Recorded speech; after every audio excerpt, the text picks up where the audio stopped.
我们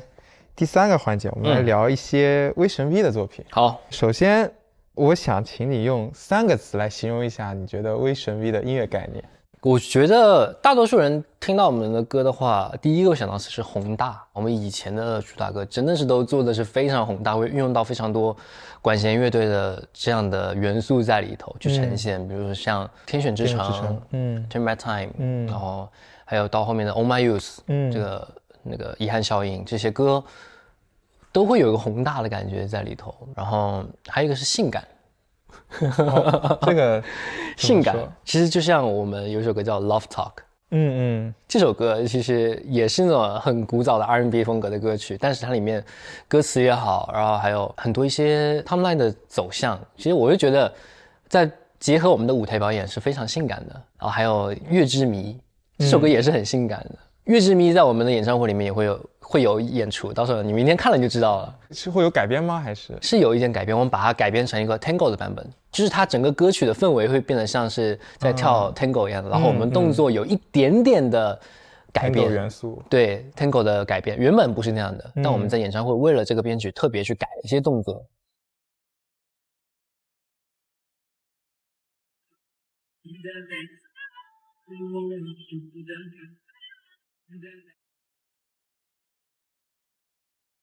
这2首歌一出来就现场就是会爆炸的那一种，对，粉丝们特别喜欢我们在舞台上性感的样子啊，自己讲出来有点那个，对，粉丝们都很喜欢，对。然后还有一个就是应该就是华语，因为首先第一个我们唱的是华语，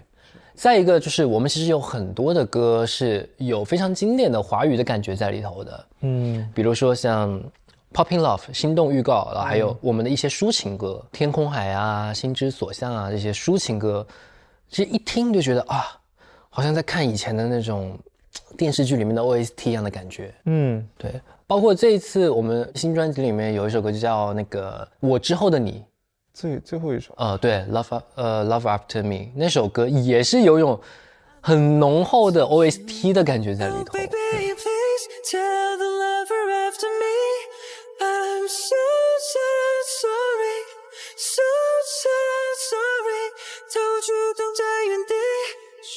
这也是我们公司这么多团里面好像只有我们有这种类型的歌，对，非常浓厚的华语的氛围在里头，所以我觉得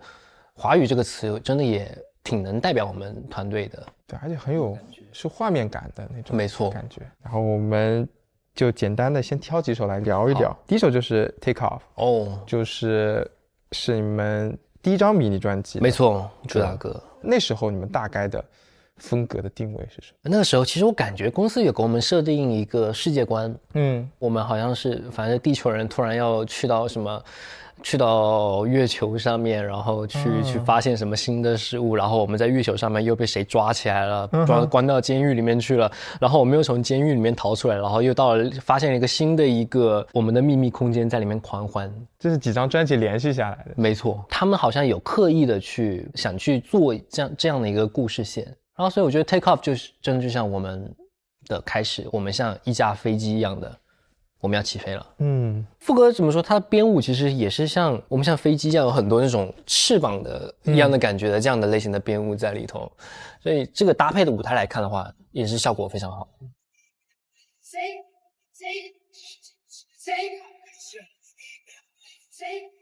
但公司从来不会跟我们讲有这样的东西这是你自己的感受？我自己的感受，纯我自己的感受。其实这首歌没有一个官方的故事是吗？没有，就是你的理解，都是我的理解，纯我的理解。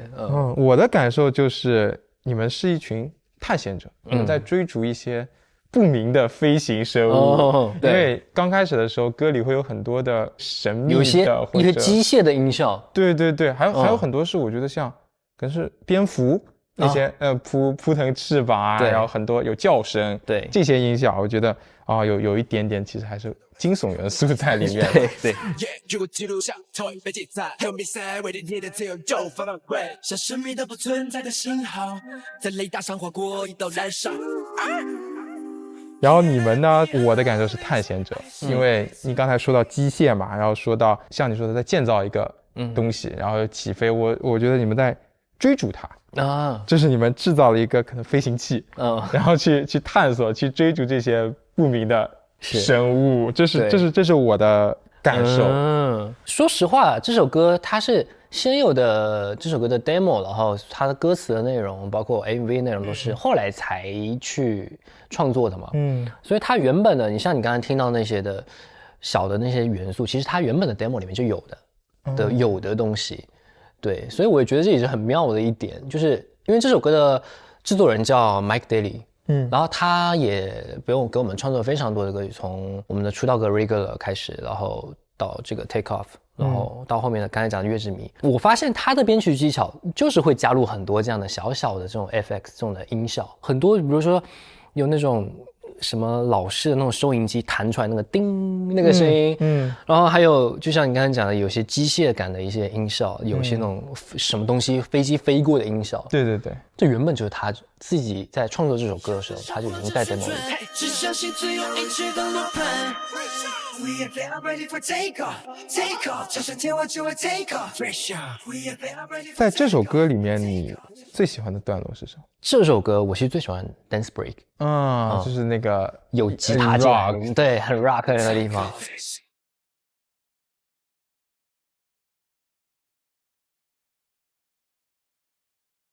一开始我说实话 ，demo 没有这段吉他，它会有那时候有 dance break 吗？有 dance break， 但是它没有吉他，它就是你想象除掉那个吉他，剩下的那些乐器的声音，很干净一段 beat， 然后加上 bassline 的那个走向，吉他你知道是非常对我们来说是一个很冲击的事情，就是在歌曲发行的前一个星期，突然告诉我们这一段加了吉他。前面副歌的那个吉他呢？是前面副歌吉他也都是那个时候加的，就吉他的元素。以前是完全没有完全没有的，没有。然后这是我们当初我们公司就是负责音乐的一个理事，他在我们歌曲发行的前一周加进去的东西。我们一开始说实话很排斥加入这段吉他，本来那段编舞也是很干净的一段编舞，就完全就是那种很帅气的一点点的小动作，但是可以展现出很帅的那样子的一个编舞。但是呢，因为他加入这段吉他之后呢，我们又因为他这个吉他又去改变了编舞，而且那个时候 MV 都已经拍完了，编舞都已经拍进去了。但是呢，到后来我们这首歌表演了无数遍在舞台上，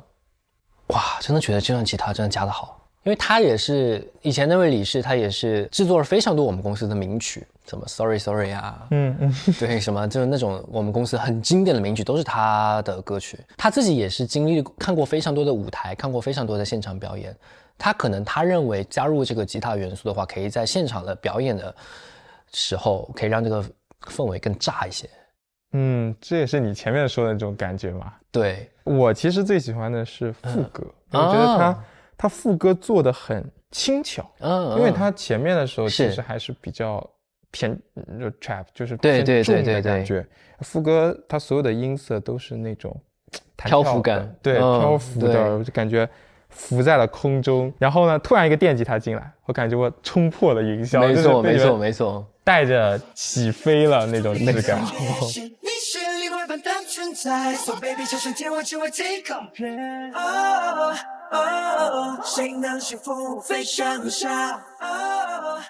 你对于这个电吉他，你有一个自己的感受吗？你觉得它代表是什么元素？这个电吉他像是我们冲破了某种困难一样的感觉吧。就像你刚才讲的冲破云霄，就是起飞，就是对起飞。这段 dance break 开始有一个 shouting， 有一个吼叫的声音，粉丝们开玩笑，方文山，粉丝这么开玩笑的。那因为那一段是那个我们当初那个理事录的，他因为他是韩国人嘛，他可能发音没有那么的好，他那段其实是飞翔两个字。飞翔，但大家唱出来的有一种粉丝经常开玩笑，方文山，对，这段很好笑，然后就感觉我们真的好像起飞了，代表我们卫生 V 的一个很重要的一个作品，我们起飞了，我们要未来给你们展现出很多不一样的东西，你们准备好吧？有个这种的感觉。在现场他是不是也是一句就是大家一起会喊出来的？我不知道，其实因为我每次戴着耳返，我不知道粉丝会不会真的喊出来。你只要是看 MV 的话，有那个弹幕在的话，这就是刷屏的方文山。就我觉得大家一起喊出来，然后进入的 dance break 就好像大家看着你们起飞升空的感觉，没错。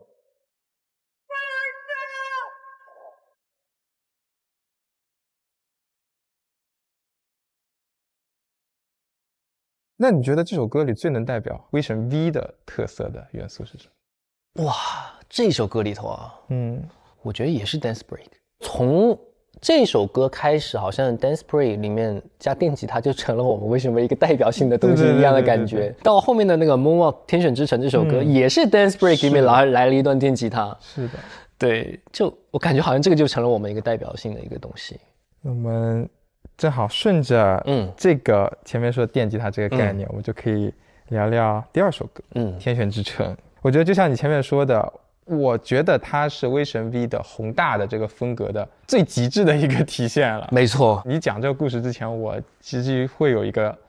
把他们两个联系起来的概念了，已经就是前面是起飞，是，然后这首歌就飞到了某一个星球上，对，然后它是造出了这种没错天选之城。其实这个概念连接我也觉得很神奇，他们哪来的这么多的想法，可以把这些歌明明是两首完全不相关的一首歌，然后他通过 MV 通过歌词把它给连接到一起，我觉得很妙，说实话。公司没有很系统性的说过这个，从来没有跟我们讲啊，你这个是延续这个故事什么样的。其实这首歌的 demo 我们当初一听到是非常激动的，特别是那个 intro 那个，对，哇，噔噔噔噔噔，感觉好像我们像什么复仇者联盟一样的，突然间出来那种感觉，就非常的神性。是的，就好像真的像我们团名一样的威神 V，就有那种神性的感觉出来了。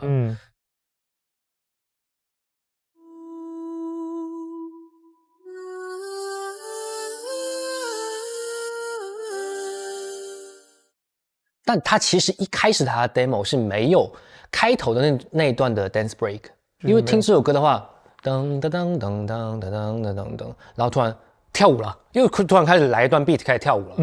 但本来没有那段的，是后来加上去的。最后出来的就是多了一段这个跳舞的。对。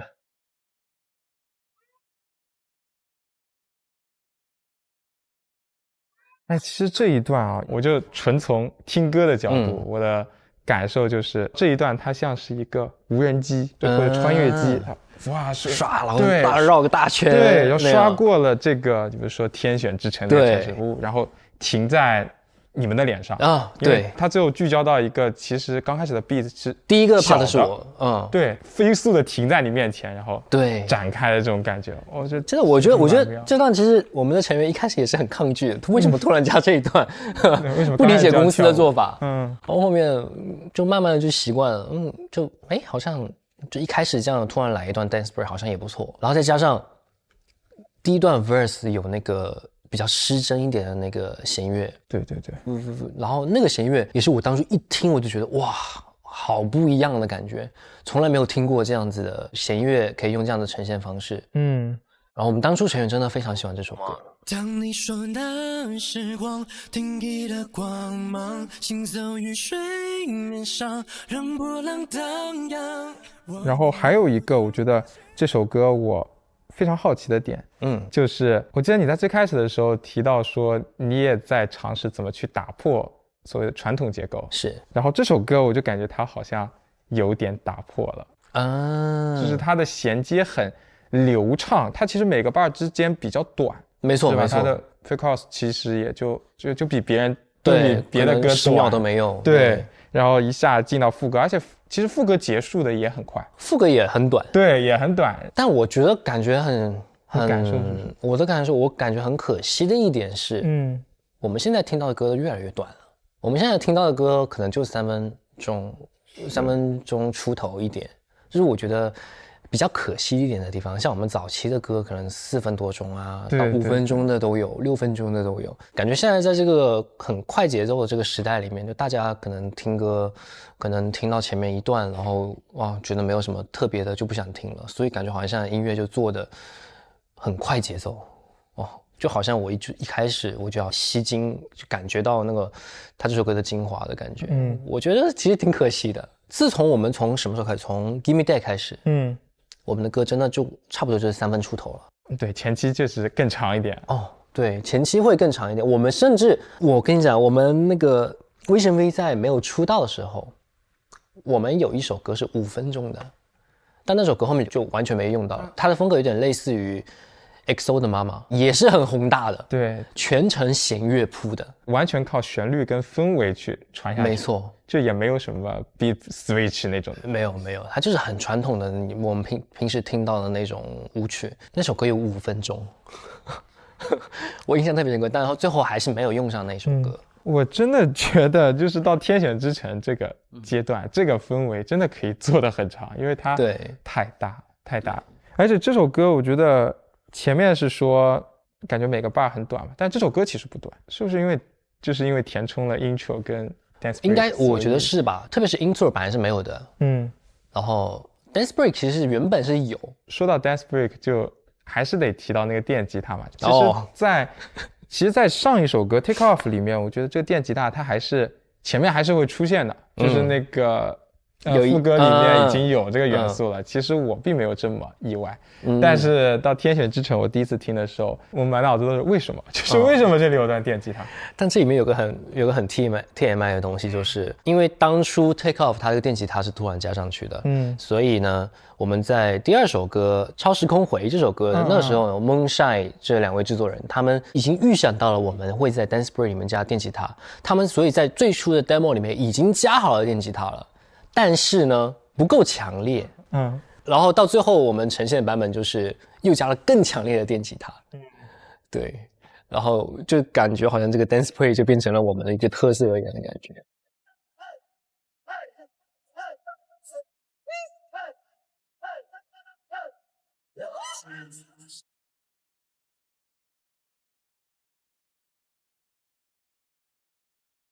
包括其实我会有一个可能是在网上看到的，大家一直在说的问题，就是其实很多粉丝还是在期待你们继续做这种是可能有一点 neo 元素，然后再加上宏大氛围的歌。我觉得会有的，我觉得会有的，未来也会有。对，未来就像我刚才其实比如说讲的，我们想融入一些传统的元素，我们中国传统的元素在里头，我们也一直跟公司去讲，我们可以做一些这样的东西啊，真的我们会去提到魏珍妮啊，我们很爱大家的。觉得在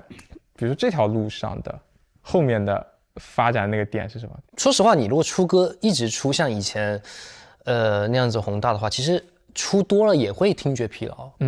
所以我们也需要就是做一些转变。我也不知道未来到底会怎么样，反正可能会用一种新的方式去呈现这种所谓的宏大吧。然后你前面提到管弦乐，对，觉得管弦乐是威神 V 音乐中我觉得代表性的元素。我觉得算是吧，特别是早期的歌曲当中，就基本上每一首主打里面它都会有管弦乐的这个元素在里头，就是因为这些管弦乐才让这些歌变得更宏大了一些，对，所以我个人是非常喜欢这些元素的。到后期的歌，我们其实从管弦乐突然变成了铜管的元素用会变得用的更多一些。我个人是觉得有点可惜的，我个人想就是真的是管弦乐可以再运用更多一些，而且我们公司很多管弦乐它是实录的就是更不一样的质感。就比如说抒情歌来讲，我们抒情歌的就是那个弦乐全部是实录的，就你听上去的整个质感会不同吧。我们公司好像也一直在就是特别是抒情歌当中，他们会很坚持用实录的，哪怕是已经有做好 MIDI 做得很好的 MIDI， 他们都不会用，他们就是我要实录。这好像应该是公司的一种坚持。海和天同色彩在生命里，你无可取代。可以来聊一聊第3首歌。第3首歌 Oh My Youth 其实是我特别好奇的一首歌，因为它真的很另类，这怎么说？因为刚开始我第一次听在 verse 的时候，我说哇，非常的华语流行，对，而且旋律写得非常好，是。然后，但是这个旋律又应该是欧美的作曲家写的，没错没错。为什么会这个如此的有我小时候听的这种色彩？我感觉其实是跟这个作曲家他的风格有关系吧，因为他的风格据我了解是比较偏就是经典的，他喜欢去写这种经典的欧美的那些经典，就是也对，应该算是欧美的一些经典吧。就比如说举个例子，我们这次最后一首歌那个 Lover After Me 也是他写的，也是这位制作人的歌。然后还有那个 Rise 的那个 Get Guitar， 他会很去用这些经典的乐器，他相比合成器，他可能会用的这种经典乐器作为 main 会比较多一些，所以可能是因为这些乐器的原因，也有可能吧，走向也很像，就当时有 reference 嘛。据我所知，应该是先他们已经写好的歌，然后给到公司。他当时 demo 的时候，其实主歌就是这个旋律。能够回到你微笑的起点，如果心碎能被复原完美，我们之间。前面的这一段有没有一段旋律是你听了之后你觉得就是这首歌了，就是我的那个 part， 路散开看更清楚那一段，我记得当初我在第一次听 demo 的时候，我鸡皮疙瘩一下唰一下起来的那种。本来一开始就是一个合成器的一个那样的走来走去的这个东西，突然来一个钢琴咚，然后哇，我一下就鸡皮疙瘩我就起来了，我就觉得哇，这首歌非常好，非常好。Listen， 浓雾散开，看更清楚，谎言像扎根的朽木。You were so out of my control， 还来不及懂得长处。但是呢，一到副歌 ，Blame me on my youth。然后我们也当时也不理解我们也不理解为什么这样。然后他们可能是觉得，这是一种，就是概念是什么？我感觉他们是想把这个舞曲的东西跟这种我们平时听到的华语的抒情给它结合到一起。对，但我没想到会结合的这么的突然。我当初也是这样的想法，我跟所有人都是一样的想法。估计所有人第一次听到这首歌都是这个想法。是的，为什么突然来个 Blame me on my youth， 就是那样的一个东西？会有一个铺底的概念吗？就是公司有没有解释说，或者制作人有没有解释说为什么？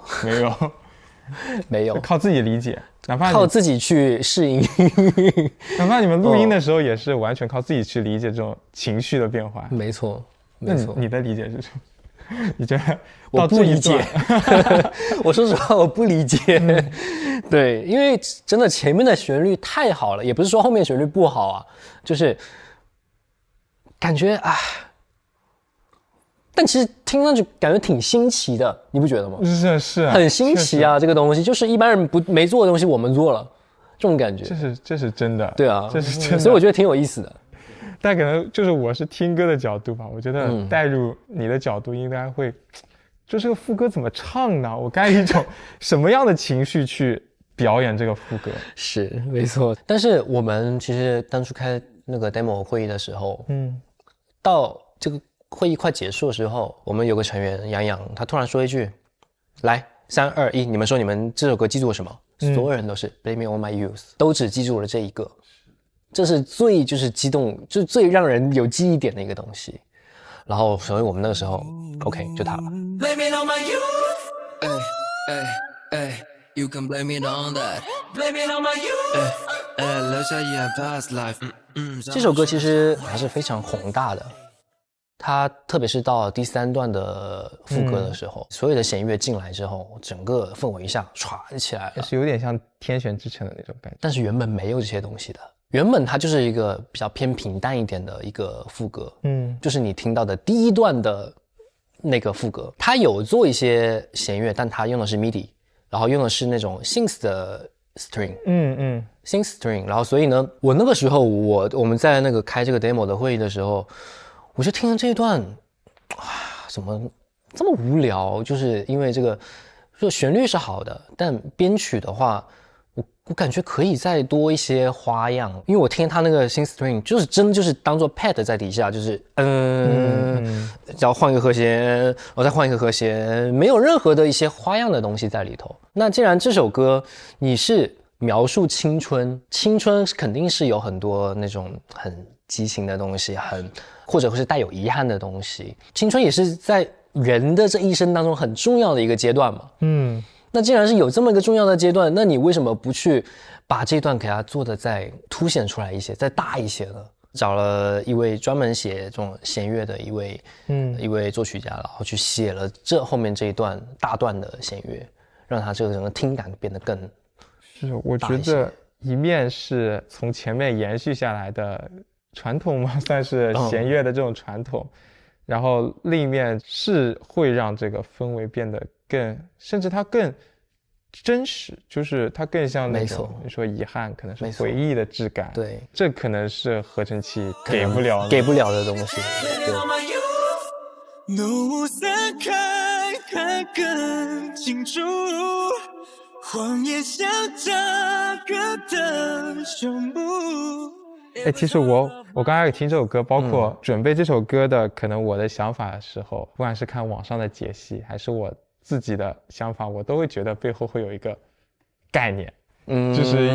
因为我觉得比较能接受的一个概念，就是像华语的部分跟舞曲的部分，他们就像是 A、B 两个面，对，他们慢慢的在 C 段的时候结合在了一起。没错，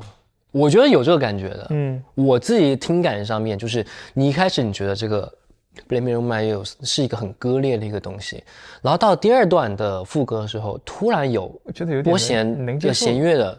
的东西进来了。对对对。然后又到第三段，整个所有东西全部都结合了。你再去听第三段的时候，你不会觉得它很割裂了，你反而觉得一切都是很自然、很正常的一个东西。可能这就是制作人的一个小巧思吧。对，我觉得是很神奇的一点，真的，说实话。对，也是我觉得很多听众他们都说，最开始不理解，然后慢慢的都后知后觉的能。而且说实话，就在这一首歌当中，你有3段的副歌，用了3种不同的方式，不同的编曲去呈现出来了，所以真的我觉得这也真的很厉害，说实话。对，它真的很像是那种，因为你讲到青春嘛，对，青春的不同的情绪，对，然后最后融合在一起，它就是一个很复杂的，没错，你可能一部分是开心，一部分是悲伤，然后没错，混杂在一起，但最后他们就好像在演绎的是青春本身，没错，就是没错，这就是对啊，遗憾效应嘛，对，遗憾效应，没错，遗憾的也有怀念的，但也有美好嘛，没错，回忆那时候的美好的这种质感，是，包括我的感受，还有一种有点回不去了，这种对吗？是一种情感上的宏大。我这首歌你知道吗？我这首歌我在我们这次2巡的第一场演唱会当中，我表演着突然哭了。就跳舞的，在最后一段副歌的时候，突然那个眼泪就是不受控制的就流出来了。我不知道为什么，就是这首歌给我带来的感受。那时候想到了什么？就纯粹的被情绪打动，也会回忆到过去吧，回忆到过去，然后回忆到我们团队经历了很多，我们团队其实说实话经历了太多事情了，对，经历了这么多事情，然后我们现在 OK 站在舞台上，然后还是有这么多的人在支持我们，所以那个时候就莫名其妙的就开始跳着，我在唱完最后我的 part 的最后一句的时候，我那一下真的就是眼泪不控制的开始往下流，对。这首歌真的是一首好歌，真的。我觉得这段情绪好像让这首歌更丰满。没错。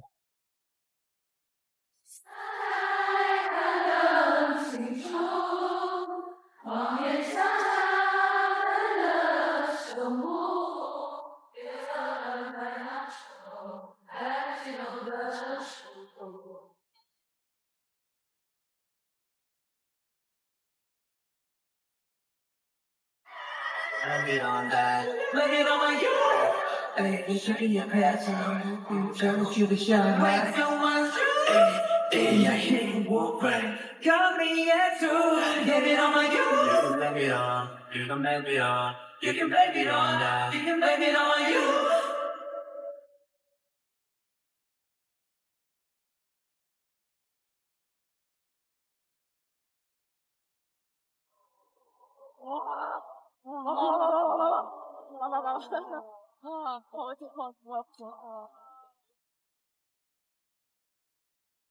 我们来讲讲最后一首歌吧，来讲讲这次的 OK， 东专的主打曲《白色定格》。这首歌其实好像跟我印象中大部分冬日歌曲的氛围不太一样。没错，很多人想到东专就会想到慢歌，想到我们可能里面一些收录曲的这种类型的歌。我们其实当初在这个主打上面是有好几个候选的，有一首歌是也收录在我们这张专辑当中，叫《月光时刻》。这首歌也是主打的候选之一。然后包括这首《白色定格》。那为什么想去选择《白色定格》呢？就是我们想让东专再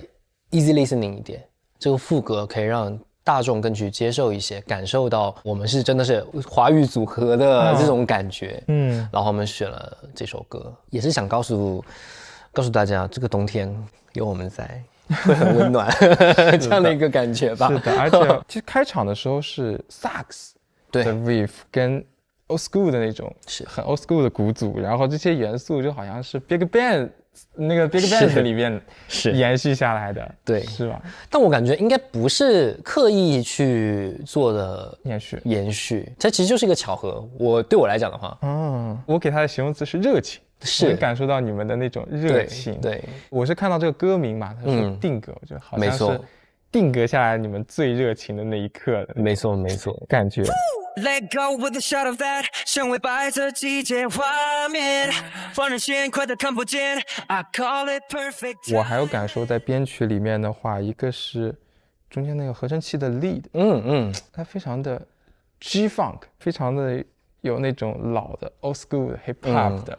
氛围。对，也可能就是因为那个合成器吧，让这首歌会更有一种开心的感觉在里头。欢快的感觉在里头，甚至相比于舞曲，这个 G-funk 的这种感觉好像更是大家能可以一起动起来的那种感觉。对。Speed it up, slow it down, I don't even mind. Take a low, take it high， 只能造发time。准备下一秒连震动也星座。我还看到这首歌有一个关键词是反转，switch up， 包括 MV 里也会有。其实你们会穿黑色、白色黑色和白色风格，对，他们分别代表什么？以我的理解的话，这个黑色和白色它不在这首歌里面，它不是一个反义词。可能想到黑白就是想到是相反的嘛，可能想到好或者坏，或者想到是过去或者是未来。但我的理解的话，黑色的话是正在发生的所有的事情，黑色代表是这个时间，我们被时间包裹着一样的感觉。那白色呢？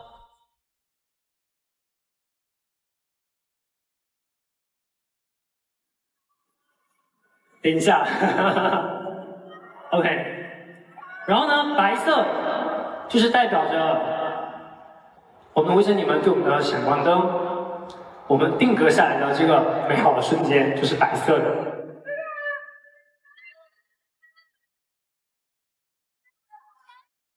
其实也就像我们团队一样，经历了非常多的事情，这一切发生的这么多事情，但是呢，闪光灯定格下那一刻，我们是幸福的，我们有这么多的人陪着我们，有这么多人支持我们，跟我们应援，对，我是这么理解的啦。流动的和静止的，对，一个是流动的，一个是静止的。Take it slow， Don't take it slow， 白色尽头，白色尽头，融化心头。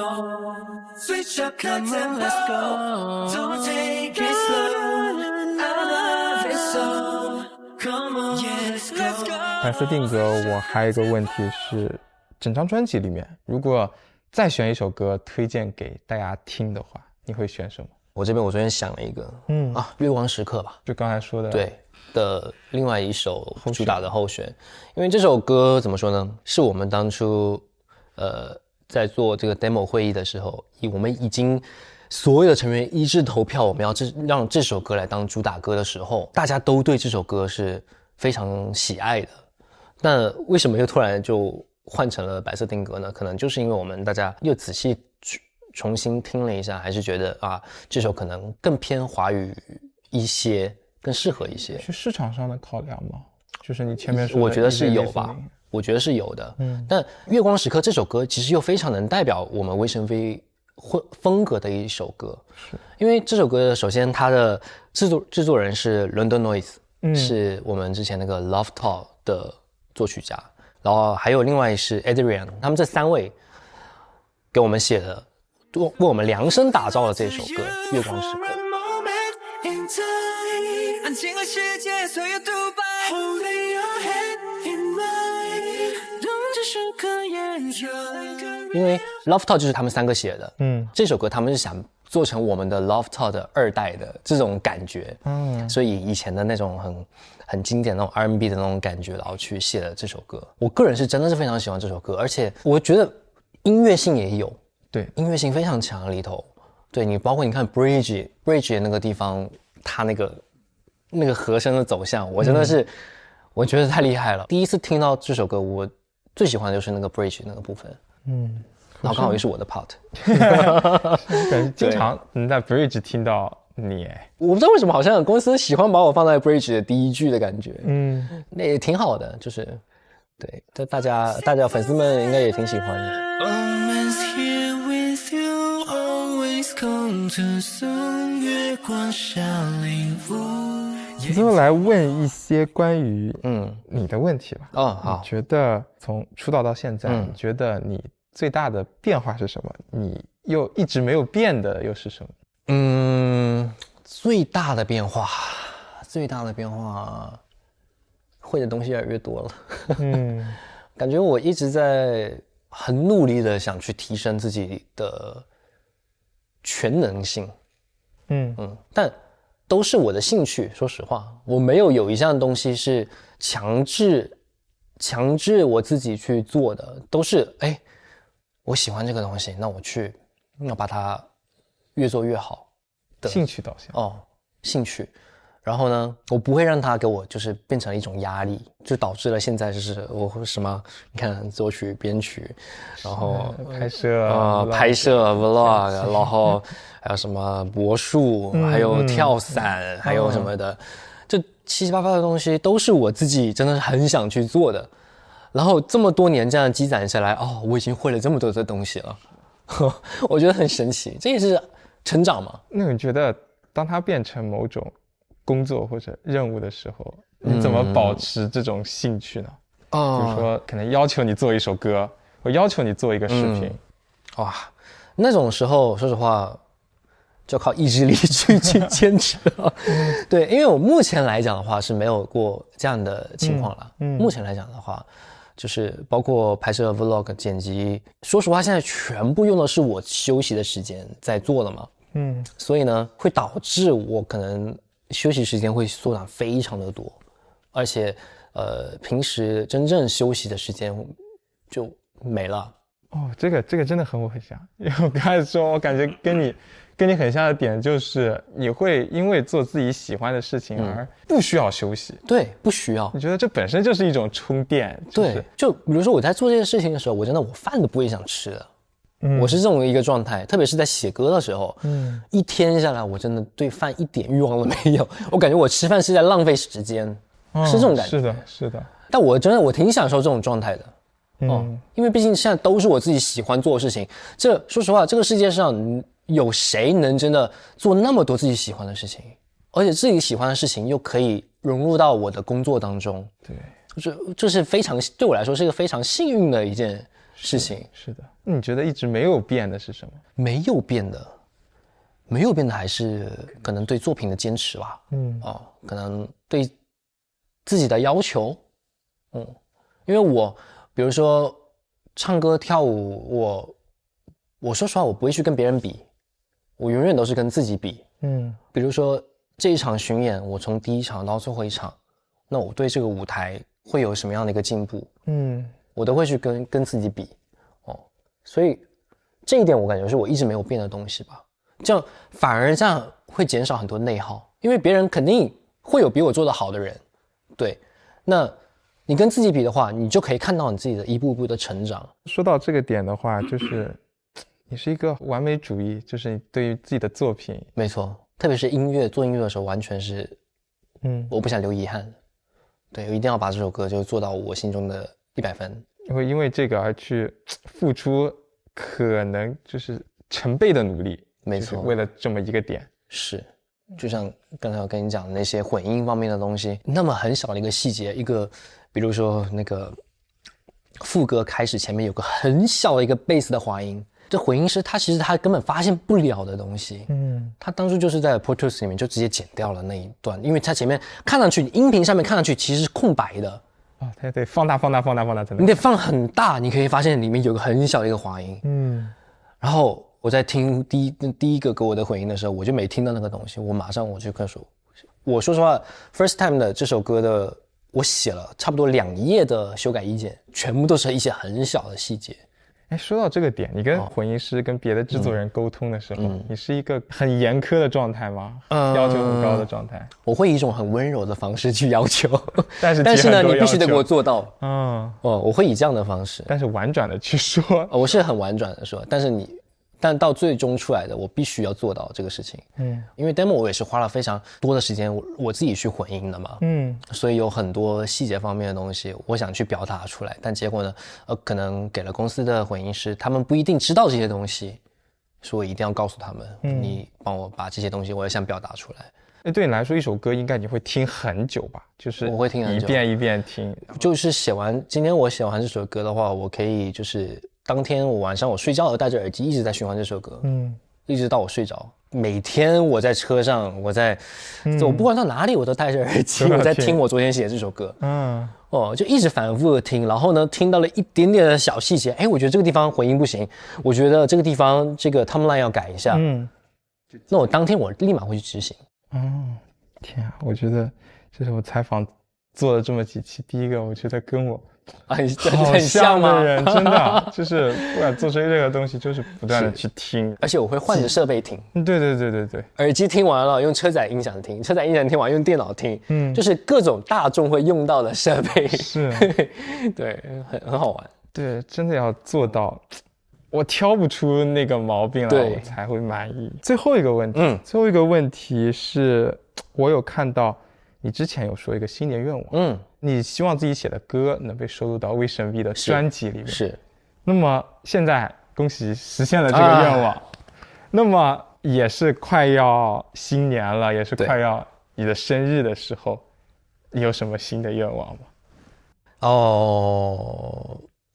其实我也很想做一张是我自己参与创作的我个人的专辑。这个虽然不知道什么时候能实现，但这个也是我一直以来的愿望了。对，然后也继续的给我们威神飞可能写更多的歌吧，然后不只是威神飞，像我们公司其他的团队也好，那用上我的歌，我说实话都是好事。对，期待有一天这些歌可以真正的让大家听到吧。对，相信有机会的。是，当然自己也是非常重要的，所以给自己也尽量可以多写一些歌曲吧。是的，对，早日出一张属于自己的真正属于自己的专辑。现在有什么你觉得就是为自己写的歌吗？有吗？有啊，已经有准备了。有，其实有，对，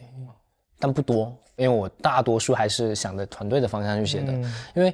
团队跟个人的歌其实又是很不一样的一点是，团队它没有那个休息的点，它每一句在唱的时候，每一句它是连接在一起的。你这样在个人在唱的时候，你就会接不上气。就比如说这个 part 你这边还在唱一个尾音的时候，这下一句已经开始了。团队歌很多就是这样的情况。是的。但个人的歌的话，就不应该出现这样的情况，要考虑到现场的表演，这首歌应该怎么样去表演。我觉得你说到这个，我还想到一个点是，团队的歌，可能我们大部分听众来说，他会认为你唱的时候，是代表你这个团队，但对于你自己的歌来说，你不唱的时候，它也能代表你。没错，我觉得这是我觉得的一个区别。对，今天很开心邀请乾坤老师来，我们也是聊了很久，真的我也聊得很开心，真的很感谢，对，很感谢老师今天到来，因为也是最近一直很忙嘛，是专辑刚刚回归，还要准备演唱会，大家也要记得多多支持威神 V 的新专辑，感谢白色定格，很期待你的新的作品。好，谢谢，希望能在更多的地方听到你的歌。希望我们未来也有更多机会可以一起玩音乐。好呀。对，以上就是本期视频。如果你喜欢这期视频的话，别忘了点赞、长按加3连，这对我们最大的支持。我们就下期视频见吧，拜拜。拜拜。大家记得关注乾坤老师的作品，威神 V 的作品。谢谢，我们下次见，拜拜。拜拜。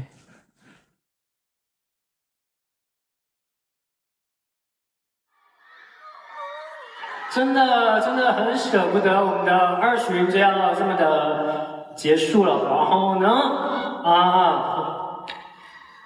也相信我们威神 V 一定会越来越好，然后因为我知道有这么多的威神你们喜欢着我们，爱着我们，陪着我们，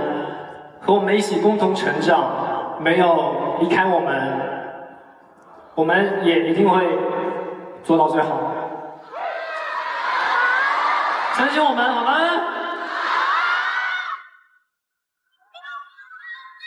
我们会陪你们走下去的。